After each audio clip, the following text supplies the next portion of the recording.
Hello everyone, welcome to this amazing platform of our channel Panesha for Competitive Examinations and I am Piyush. तो आज हम discuss करने वाले हैं अपना बूस्टर सीरीज़ का पार्ट 2। एंड इससे पहले आपने अगर पार्ट 1 नहीं देखा तो जाके देख लेना। एंड अगर देख लिया तो बताएं भाई कैसा लगा, सारी चीज़ें आपको होगी समझ में आ गई होंगी। एंड आज हम डिस्कस करने वाले हैं इसका पार्ट 2 और शुरू करते हैं। इससे पहले मैं आपको बता दूं हमारे चैनल पर और भी कोर्सेज चल रहे हैं जिन्हें आप जाके देख सकते हो। ठीक है, जैसे कि आपकी सीजीएल के 18 सेट्स हो गए, ये सारे आपके सेक्शन वाइज और टॉपिक वाइज भी कवर किए जा चुके हैं। तो ये जाके आप देख सकते हो। स्टैटिक जीके का प्रीमियम कोर्स चल रहा है जो कि बहुत ही ज़्यादा इंपॉर्टेंट रहेगा आपके जो अभी अपकमिंग एग्जाम्स हैं उनके लिए। ठीक है, और एनटीपीसी के भी आपके प्रीवियस ईयर पेपर चल रहे हैं। हॉट्स क्वेश्चन सीरीज चल रही है सीजीएल टीयर 2 के लिए, कैट मैट जेट और सेट के एग्जामिनेशन के लिए। ठीक है, और आपका बूस्टर सीरीज चली रही है। ठीक है, जैसे कि आप देख ही सकते हो। और आपका डाउट डिस्कशन भी होता है तो आप टेलीग्राम चैनल को ज्वाइन कर लेना। वहाँ पे आपके कुछ भी डाउट्स होते हैं तो आप वहाँ पे पूछ सकते हो और यहाँ पे भी आप कमेंट सेक्शन में पूछ सकते हो। ठीक है, तो अब शुरू करते हैं अपना पहला क्वेश्चन आज का। फटाफट से देखेंगे भाई हमारे पास क्या है। फर्स्ट क्वेश्चन में हमें दे रखा है कि 2/3 of a milk water mixture was milk, यानी कि दूध पानी के एक मिश्रण का 2/3 भाग जो है दूध है। क्लियर है। There was 21 litres of the mixture, यहाँ पे क्या था आपका टोटल 21 लीटर्स का मिक्सचर था। तो if 4 litres of water is added to it, तो क्या हुआ अब यदि हम उसमें से 4 लीटर पानी और मिला दें उसी मिक्सचर में, तो वो पूछ रहा है कि मिक्सचर में दूध की प्रतिशत क्या रह जाएगी।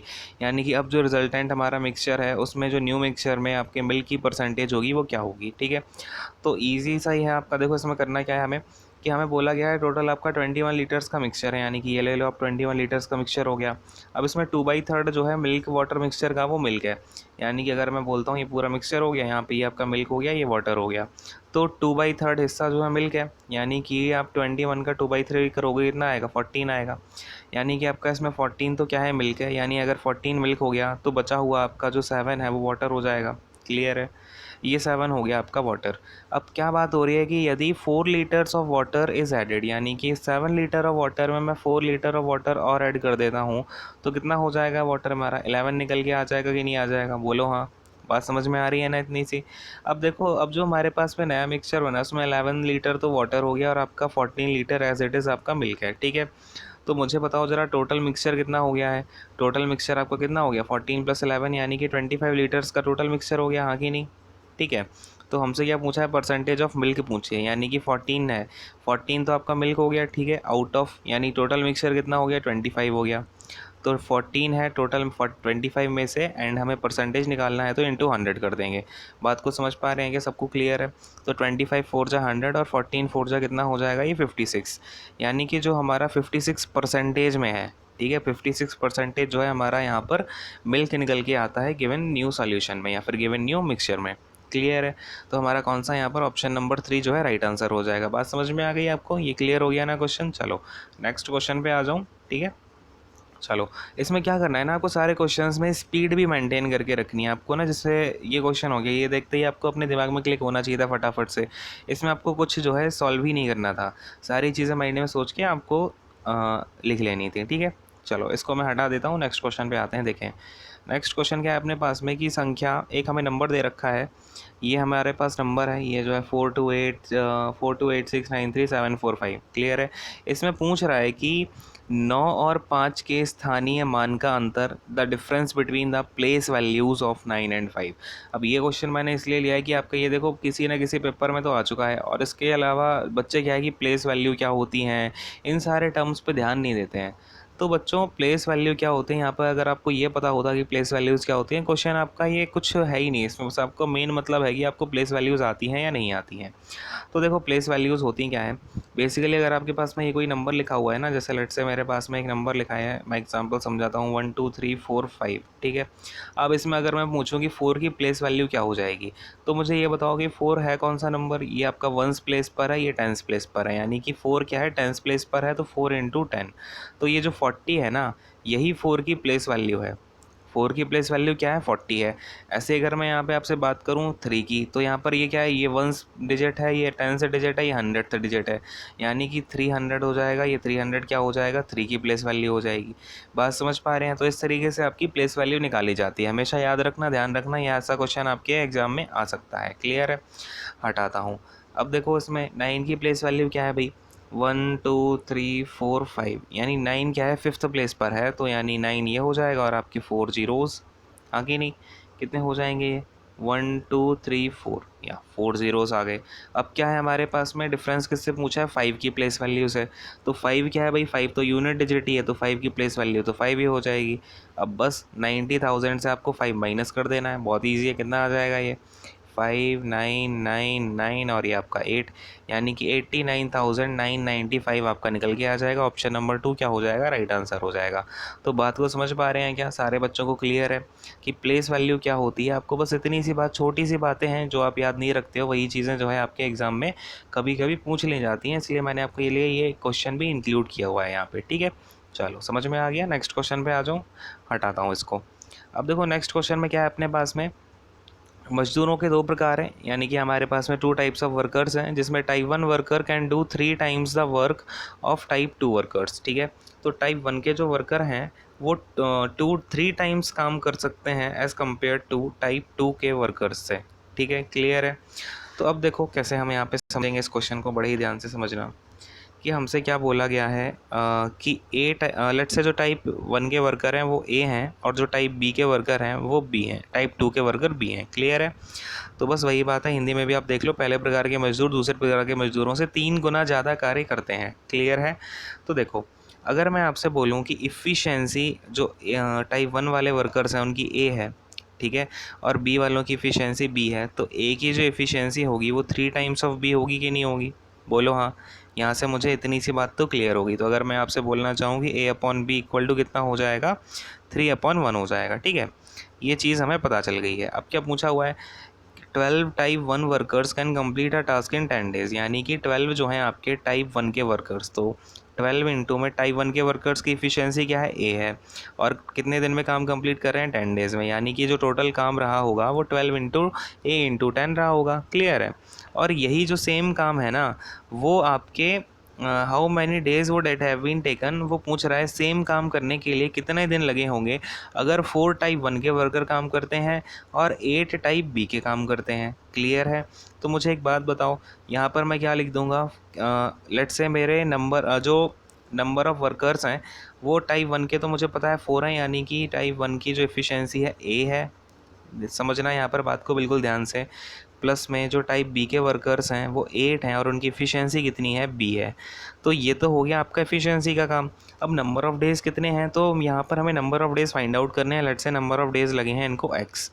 बात समझ में आ गई कि नहीं आ गई। अब मुझे यहाँ से पता है कि ए जो है वो 3 है, बी जो है 1 है एफिशिएंसी, यानी कि मैं यहाँ पर वैल्यूज़ रख देता हूँ। 12 इंटू में ए की वैल्यू 3 इंटू में 10 इक्वल टू में क्या हो जाएगा आपका, ए की वैल्यू आप 3 डालोगे तो 4 3 जा 12, प्लस बी की वैल्यू 1 डालोगे प्लस 8, यानी 12 प्लस 8 कितना हो जाएगा भाई, 20 हो जाएगा।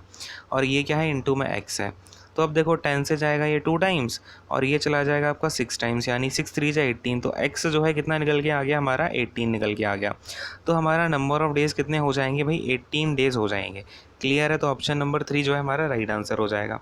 बात समझ पा रहे हैं कि नहीं समझ पा रहे हैं।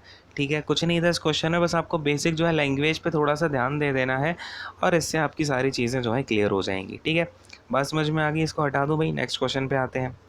देखो नेक्स्ट क्वेश्चन क्या है अपने पास में, 3 years from now धरित्री's age will be 8 years less than twice यूनिस's एज। ठीक है, अब से 3 वर्ष बाद धरित्री की आयु यूनिस की आयु के दोगुना से 8 वर्ष कम होगी। क्लियर है। The sum of their present ages is 61 years. अब जो उनकी प्रेजेंट एज का सम है वो 61 ईयर्स है।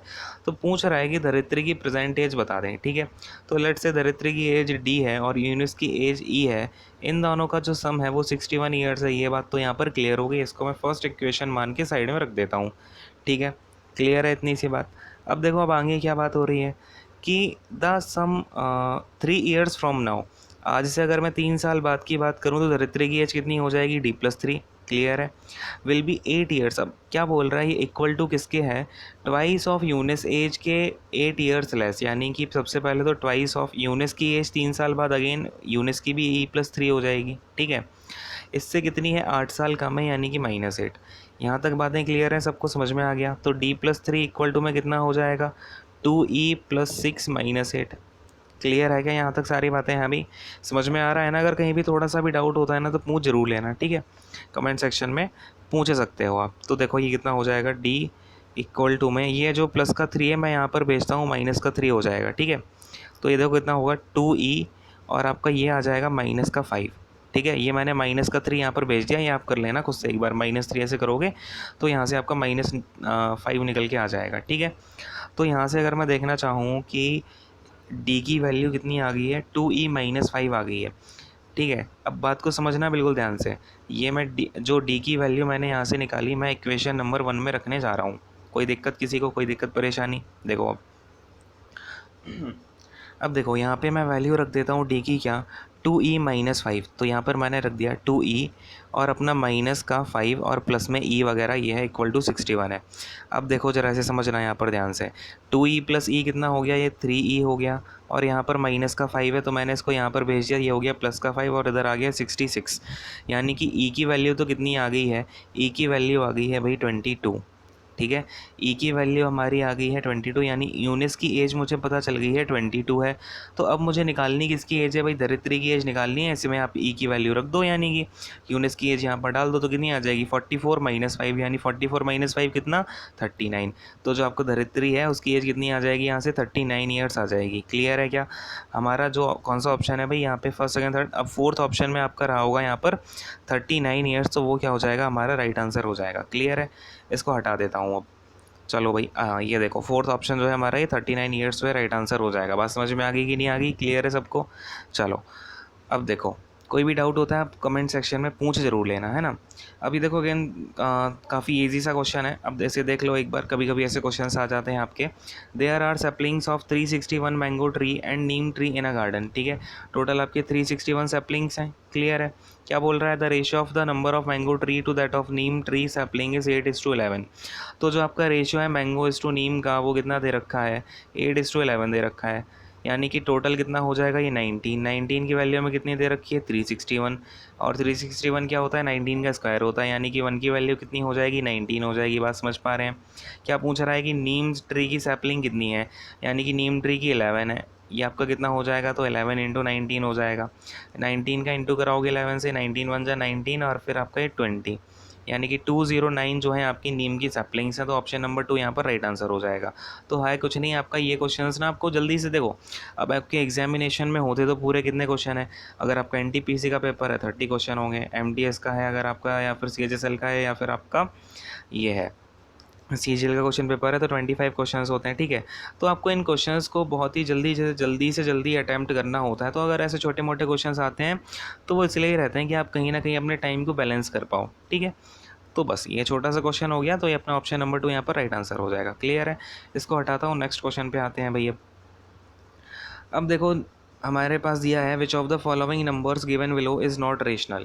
तो देखो रेशनल या इरेशनल, मैंने जो ये क्वेश्चन इंक्लूड किए हुए हैं ना कि रेशनल क्या होता है, प्लेस वैल्यूज़ क्या होती हैं, इनका जो मेन मोटो है वो यही सिखाना है कि आपको रेशनल नंबर पता है या नहीं है, या फिर आपको जो परिमेय संख्या हो गई वो पता है या नहीं है, या फिर आपकी प्लेस वैल्यूज़ हो गई। छोटे छोटे जो टर्म है ना, ये काफ़ी दिक्कत देते हैं क्वेश्चन पेपर्स में। और बूस्टर सीरीज़ का जो आपका मेन टारगेट है वो यही है कि आपको ये छोटी छोटी चीज़ों को कवर करवा के बिल्कुल रेडी कर दिया जाए कि आप चीज़ों को ना बहुत फास्ट तरीके से कर पाओ। ठीक है, चलो भाई देखो अब यहाँ पे रेशनल और इरेशनल क्या होता है। रेशनल जो होता है आपका, वो ऐसी क्वांटिटी होती है जिसे हम क्या कर पाएँ, ऐसा नंबर होता है जिसे हम क्या कर पाएँ, p/q के फॉर्म में उसे हम एक्सप्रेस कर पाएँ। ठीक है, जहाँ पर q क्या होता है, नॉट इक्वल टू 0 होता है। q क्या होता है, नॉट इक्वल टू 0। क्लियर है।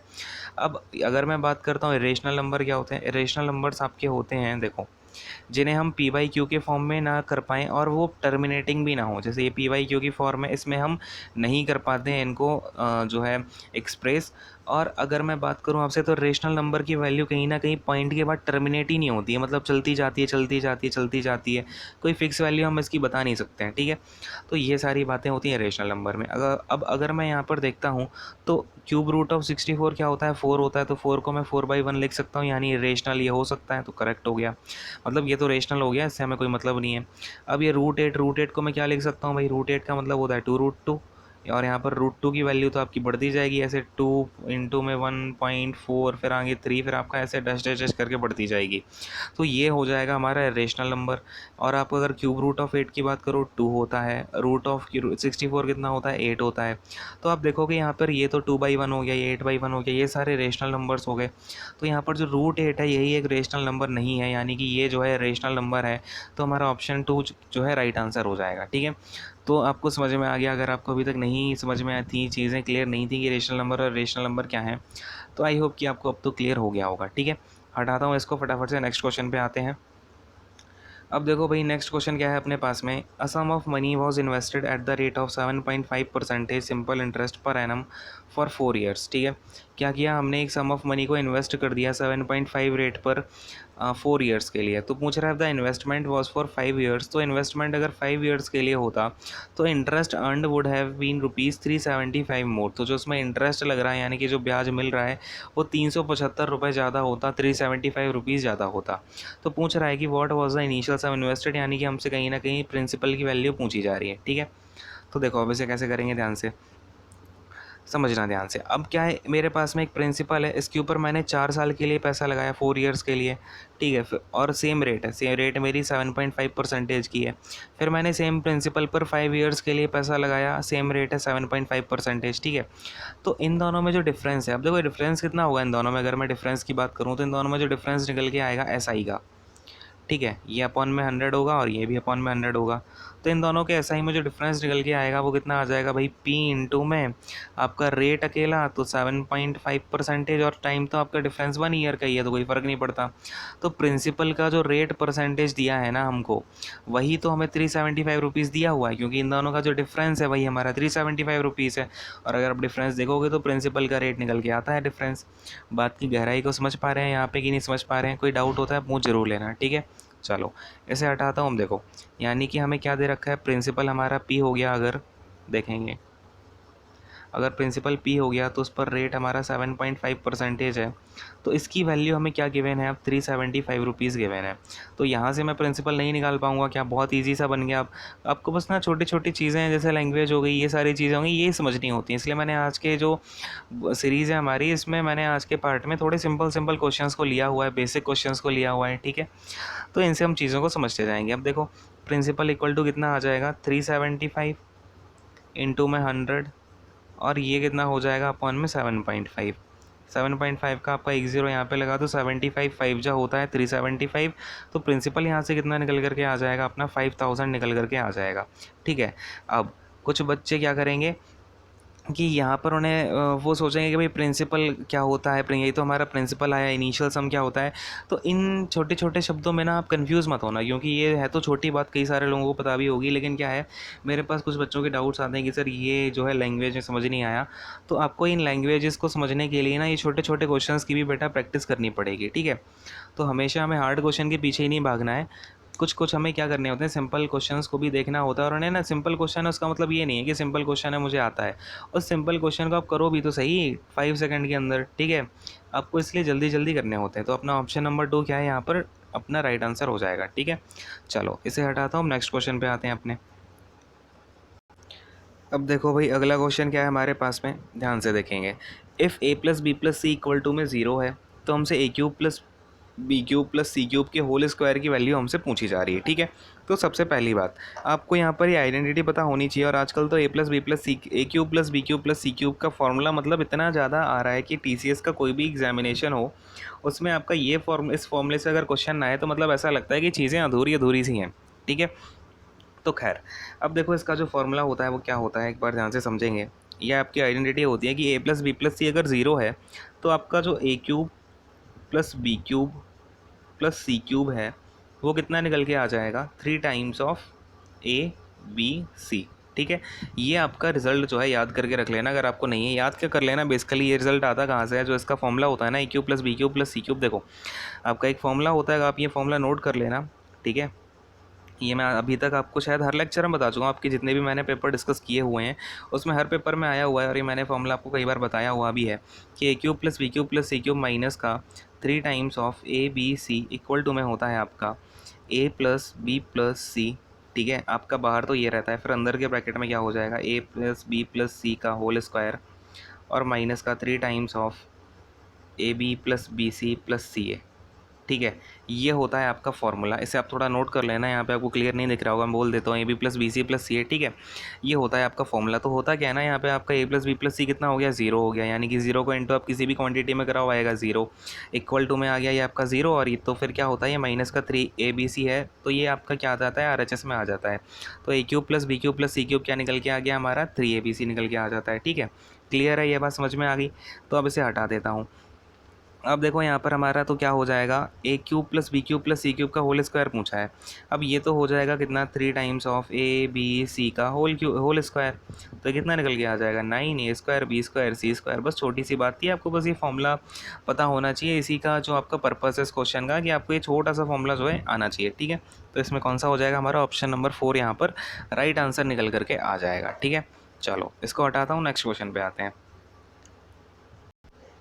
अब देखो भाई, हमारे पास में नेक्स्ट क्वेश्चन क्या है, ध्यान से समझेंगे कि 2 sides holding the right angle in a right angle triangle are 3 centimetre and 4 centimetre long. यानी कि क्या बात हो रही है, आपकी राइट जो 2 साइड्स हैं जिनके बीच में आपका राइट एंगल आता है, यानी कि 90 डिग्री हो गया, और यहाँ पर आपका ये हाइपोटेनस हो गया, ठीक है। तो इन दोनों की हमें लेंथ दे रखी 3 सेंटीमीटर का, ये 4 सेंटीमीटर का है। तो मुझे एक बात बताओ, कभी भी आपके राइट एंगल ट्राइंगल में दो साइड अगर 3 और 4 की हैं, तो पाइथागोरन थ्योरम से जो आपका हाइपोटेनस है वो कितने का निकल के आएगा, 5 का निकल के आएगा कि नहीं आएगा। 3 4 5 आपके पाइथागोरन ट्रिपलेट्स होते हैं। मैं हमेशा बोलता हूँ कि आपके 10 सेट्स हैं पाइथागोरन ट्रिपलेट्स के, वो हमेशा याद करके रखो। और 3 4 5 तो सबको याद होता है, ठीक है। अगर नहीं है याद तो कर लो, एक बार मैं दिखा भी देता हूँ कैसे आया। ये अंडर रूट का 3² प्लस 4² करोगे तो यहाँ से आपका 5² आ जाएगा पाइथागोरस थ्योरम लगा के, ठीक है। क्लियर है। अब वो क्या बोल रहा है कि the area of its circum circle will be.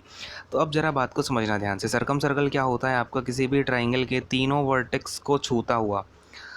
दूसरा फिगर बनाता हूँ, एक सेकंड देखेंगे। अगर ये हमारा एक सर्कल है, लेट से ये हो गया हमारा ट्राइंगल, ठीक है। तो ये अपना राइट एंगल ट्राइंगल था, ये हमारी 3 सेंटीमीटर, ये 4 सेंटीमीटर और ये 5 सेंटीमीटर। अब हमसे इस सर्कल का एरिया पूछ रहा है। तो सबसे पहले समझना बात को, अब जरा यहाँ पर ये 90 डिग्री का हो गया। अब मैं यहाँ पर आपसे थोड़ी सी बात करना चाहूँगा प्रॉपर्टीज़ की। अगर मैं आपसे बोलूँ एक साइड 3 सेंटीमीटर है, एक साइड 4 सेंटीमीटर है, आपका ये हाइपोटेनस कितना हो जाएगा, 5 हो जाएगा। ये तो आपको क्लियर हो गया। अब ज़रा एक बात बताओ, किसी भी सर्कल में प्रॉपर्टी होती है कि किसी भी सर्कल में आपका जो ये, अगर मैं बोलता हूँ मुझे नहीं पता कि ये जो आपका हाइपोटेनस है सर्कल का डायमीटर है या नहीं है, ठीक है। अभी मुझे नहीं पता, मैं आपको फिर बताता हूँ रिजल्ट क्या निकलता है। कि एक अगर सर्कल है, उसका अगर जो डायमीटर होता है ना, उस डायमीटर से जो एंगल बनता है आपका सरकमफ्रेंस पर, वो एंगल 90 डिग्री का होता है। अब मुझे यहाँ पर दिख रहा है कि यहाँ पर कोई एक लाइन है, हाइपोटेनस जो है वो यहाँ पर आपका सरकमफ्रेंस पर एंगल बना रही है 90 डिग्री का। उसका मतलब क्या हुआ, ये जो हाइपोटेनस है ना, वो क्या है, सर्कल की डायमीटर है। इस सर्कल का वो डायामीटर है। बात क्लियर है कि नहीं, आपको बताओ मुझे ज़रा ये बात। तो इतनी सी बात समझ में आ रही है। ये प्रॉपर्टी आपको हमेशा ध्यान रखनी है, याद रखनी है कि कभी भी डायमीटर से जो एंगल बनते हैं वही आपकी सर्कमफ्रेंस पर 90 डिग्री बनाता है। इससे मुझे पता चल गया कि ये जो 90 डिग्री बन रहा है, इसका मतलब ये जो हाइपोटेनस है ये इसका डायमीटर है। तो अगर ये डायमीटर है 5 सेंटीमीटर इस सर्कल का, तो इस सर्कल की रेडियस कितनी हो जाएगी, 5/2, यानी कि 2.5 सेंटीमीटर हो जाएगी कि नहीं हो जाएगी, बोलो हाँ। क्लियर है। तो रेडियस कितनी आ गई, 2.5 सेंटीमीटर आ गई। अब मुझसे पूछा क्या, area of its circum circle बता दें। तो एरिया ऑफ सर्कम सर्कल क्या हो जाएगा इसका, यानी ये जो सर्कम सर्कल का मतलब क्या होता है, आपका जो सर्कल के तीनों वर्टेक्स को छूता हुआ, जो सर्कमफ्रेंस को टच करता हुआ एक सर्कल बना हुआ है। तो इसका एरिया क्या हो जाएगा, πr², यानी कि पाई इंटू में r², 2.5 का होल स्क्वायर। क्लियर है कि नहीं है।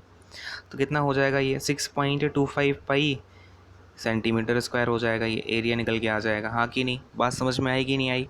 ठीक है, तो आपको इतनी सी एक छोटी सी प्रॉपर्टी याद होनी चाहिए, और आई होप कि आप में से कई सारे बच्चों को याद भी होगी। ठीक है, तो कोई इश्यू नहीं है, इसको हटाता हूँ। नेक्स्ट क्वेश्चन पे आ जाते हैं फटाफट से। अब देखो नेक्स्ट क्वेश्चन क्या है अपने पास में। In a computer game a builder can build a wall in 10 hours. ठीक है, एक कंप्यूटर गेम चल रहा है आपका, जिसमें एक बिल्डर है एक डिस्ट्रॉयर है। तो बिल्डर आपका वॉल को बना देता है 10 आवर्स में। ठीक है, फिर डिस्ट्रॉयर की बात हो रही है, डेमोलिश कर देता है वॉल को कम्प्लीटली 14 आवर्स में। अच्छा जी, ये डिस्ट्रॉयर क्या करता है, डेमोलिश यानी कि विध्वंस कर देता है। विध्वंसक क्या करेगा, ध्वस्त कर देता है। ठीक है, तो कितने आवर में, 14 आवर्स में कर देता है। यानी कि ये तो प्लस का काम कर रहा है, ये माइनस का काम करता है, हाँ कि नहीं। अगर मैं इन दोनों का एलसीएम ले लूँ तो मेरा जो वर्क होगा वो कितना निकल के आ जाएगा, 70 निकल के आ जाएगा कि नहीं आ जाएगा। तो जो बिल्डर है उसकी इफ़िशियंसी आ जाएगी आपकी यहाँ पर 7, जो आपका डिस्ट्रॉयर है उसकी इफ़िशियंसी निकल के आ जाएगी 5।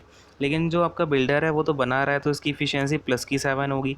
लेकिन जो आपका डिस्ट्रॉयर है वो चीज़ों को क्या है, ध्वस्त कर रहा है, विध्वंस कर रहा है, डेमोलिश कर रहा है, तो इसकी इफ़िशियंसी निगेटिव होगी, यानी कि माइनस का 5। क्लियर है इतनी सी बात। अब क्या बोल रहा है वो कि both the builder and destroyer were initially set to work together on level ground. अब क्या है कि आपका लेवल ग्राउंड है, तो यहाँ पर आपका बिल्डर क्या करता जा रहा है, बनाता जा रहा है वॉल को, और आपका डेमोलिशर क्या करता जा रहा है, इसको ध्वस्त करता जा रहा है, डेमोलिश करता जा रहा है। ठीक है, तो बात को समझना, दोनों साथ में मिलके काम कर रहे हैं कितने, 7 आवर्स तक। ठीक है, यानी कि but after 7 hours destroyer was taken out, यानी 7 आवर्स तक तो इन दोनों ने क्या है, मिल करके काम किया है। तो बात को समझेंगे ध्यान से कि इन दोनों की अगर मैं बात करूं, बी प्लस डी मिलके कितने काम करते हैं, 7 आवर्स तक काम करते हैं। तो इनका जो टोटल वर्क होगा कितना हो जाएगा, तो बी की इफ़िशियंसी तो 7 है, डी की इफ़िशियंसी माइनस का 5 है, इनटू में 7, यानी कि इन दोनों ने मिलके आपका 70 में से कितना काम कंप्लीट कर लिया होगा, 14 कर लिया होगा कि नहीं कर लिया होगा। बात समझ पा रहे हैं मेरी, क्लियर है सबको। क्योंकि आपका माइनस का ये आपको कितना आ जाएगा, 2 आ जाएगा, और ये 7 इंटू 2 14, यानी कि 14 काम कंप्लीट कर लिया दोनों ने मिलकर 7 आवर्स में। अब क्या है, डिस्ट्रॉयर तो चला गया, अब काम अकेला कर रहा है आपका बिल्डर। और यहाँ पर देखो आप 70 माइनस 14 करेंगे, कितना आएगा, 56। ये जो बचा हुआ 56 काम है ये अकेला आपके बिल्डर को करना है, और बिल्डर की इफ़िशियंसी कितनी है, 7 है, यानी कि बिल्डर अब अकेला इतना काम कितने दिन में कर पाएगा, तो 7 8 जा 56, यानी कि आपका कितना आ जाएगा, 8 डेज़ में। अब बात को समझना, यहाँ पर कुछ बच्चे बिल्कुल आपका, यहाँ पे अगर ऑप्शन में 8 दिया होता तो कुछ बच्चे जाके 8 को टिक कर देते और उनका गलत हो जाता। ठीक है, तो अब बात को समझना, क्या पूछा है हमसे, what was the total time taken to build the wall. तो टोटल टाइम कितना लगा है, पहले 7 आवर्स लग चुके हैं, अब 8 आवर्स लगे हुए हैं, तो टोटल टाइम कितना हो गया, ये 15 आवर्स का हो गया कि नहीं हो गया, बोलो हाँ, क्लियर है। तो टोटल टाइम मेरा कितना हो जाएगा, 15 आवर्स, यानी कि ऑप्शन नंबर 4 जो है यहाँ पर बिल्कुल राइट आंसर निकल के आ जाएगा, करेक्ट आंसर हो जाएगा। बात समझ में आ गई, क्लियर है। हटाऊँ इसको भाई, नेक्स्ट क्वेश्चन पे आ जाएं। चलो आते हैं नेक्स्ट क्वेश्चन पर, थोड़ा सा पानी पी लेता हूँ। तो देखो भाई, अगले क्वेश्चन में अपने पास में क्या है, ध्यान से समझेंगे, अच्छा क्वेश्चन लग रहा है थोड़ा। To dispose of the old stocks, यानी कि पुराना जो सामान था, पुराना स्टॉक को समाप्त करने के लिए, a person sold a T set for ₹3420, यानी कि आपका पुराना स्टॉक था जो एक आदमी के पास, तो वो क्या करता है, होता है ना कि सेल में निकाल दो भाई, बहुत पुराना सामान हो गया, तो उसने वही सेल में निकालने के लिए क्या किया है, 3420 में एक चाय का, यानी कि कप, जो आपका टी का सेट है वो बेच दिया, which was 43% below the cost price, यानी कि वो कॉस्ट प्राइस से कितना, 43% कम था। In order to make a profit of 10%, अब बोल रहा है कि अगर उसे प्रॉफिट चाहिए होता 10% का, तो वो सेलर को कितने में बेचना चाहिए था सेट को।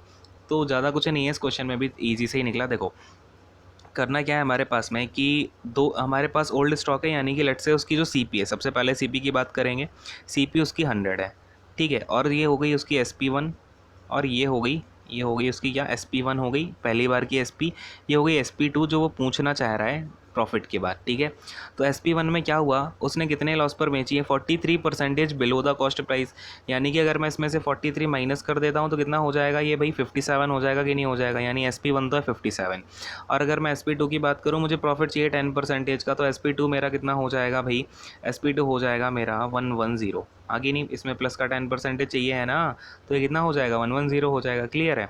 अब देखो भाई, हमें दे रखा है कि जो मेरी SP1 है उसकी वैल्यू 3420 है, यानी कि कलर चेंज करके दिखाता हूँ थोड़ा सा, ज़्यादा समझ में आएगा। 57 की वैल्यू मेरी कितनी है, 3420 है, यानी कि आपका ये कितना जाएगा, 57 7 6 जा 42 होता है ना, फिर 4 यहाँ पे जाएगा, ठीक है, 57 6 जा होता है, यानी कि 1 की वैल्यू तो कितनी आ गई भाई, 60 निकल के आ गई। ठीक है, 1 की वैल्यू 60 आ गई है, मुझे निकालना क्या है, the seller should have sold the set for rupees. अब बात को समझना है, यहाँ पर कुछ बच्चों ने क्या किया होगा, कन्फ्यूज़न हो गया होगा कि सर यहाँ पे हमने निकाल लिया जितने रुपए में ज़्यादा में निकलेगा, यानी कि एक की वैल्यू 60 है, तो दूसरी वाली जो SP2 आ जाएगी वो हो जाएगी 110 इंटू में 60, तो कितना निकल के आ जाएगा मेरा, ये 0066, यानी कि 6600 जो है इतने में मैं बेच दूंगा और मेरा काम बन जाएगा, ये मैं आंसर को टिक कर दूंगा। ठीक है, लेकिन पहली बात तो ये है कि आप ध्यान से अगर पढ़ोगे तो पूछा हुआ है मोर, यानी कि उसने पूछा है कि अब उसे कितने ज़्यादा में बेचना चाहिए। तो पहले बेचा है उसने 3420 का, अब बेचा है 6600 का, तो कितने ज़्यादा में बेचा बच्चों, तो ध्यान से समझना, 6600 में से अगर आप माइनस कर दोगे 3420 को, कितना आ जाएगा ये, 081 और आपका 3, यानी कि 3180 रुपीज़ ज़्यादा हमें बेचना पड़ेगा। क्योंकि यहाँ पे मोर की बात हो रही है, तो ये बात याद रखना आपको। ऑप्शंस में कहीं ना कहीं जो है, अगर ये क्वेश्चन को थोड़ा उलझाना हुआ तो वो ऑप्शन में आपको 6600 भी देगा, और कुछ बच्चे वहाँ पे 6600 को ही टिक करेंगे, ये मुझे पक्का भरोसा है। ठीक है, तो लेकिन आप लोग ऐसा मत करना, अच्छे बच्चे होना सारे। ठीक है, तो इसका आंसर क्या हो जाएगा हमारा 3180, यानी कि ऑप्शन नंबर 2 को हम क्या करेंगे, टिक कर देंगे और फटाफट से आगे बढ़ जाएंगे। ठीक है, तो ये हो गए हमारे आज की सीरीज़ के क्वेश्चन। यहीं पे हमारा बूस्टर का जो आज का सेशन है वो खत्म होता है। तो मुझे बताना जरा आज के क्वेश्चंस कैसे लगे। थोड़े इजी क्वेश्चन से मैं आज लेके आया था। इससे क्या होता है ना, हमें इजी क्वेश्चंस को भी देख के चलना होता है। ऐसा नहीं कि हार्ड क्वेश्चन के पीछे पड़े हुए हैं। तो एग्जाम का जो पैटर्न है उसमें आपकी ईजी भी होते हैं, हार्ड भी होते हैं, दोनों को मिला के पढ़ना होता है। ठीक है, तो ये हो गया आज की आपकी क्लास। एंड बताना ज़रा कमेंट करके कैसा लगा है, सारी चीज़ समझ में आई कि नहीं आई। कोई भी डाउट होता है कमेंट सेक्शन में पूछ जरूर लेना। ठीक है, कोई भी डाउट को अपने अंदर नहीं रखना है, उसको पूछ लेना है, डाउट्स को आपको क्लियर करना ही है। ठीक है, ऐसे शर्मा शर्मी के काम नहीं चलेगा। तो ये सारी चीज़ें हो गई। And thank you so much, God bless you all, take care, bye bye.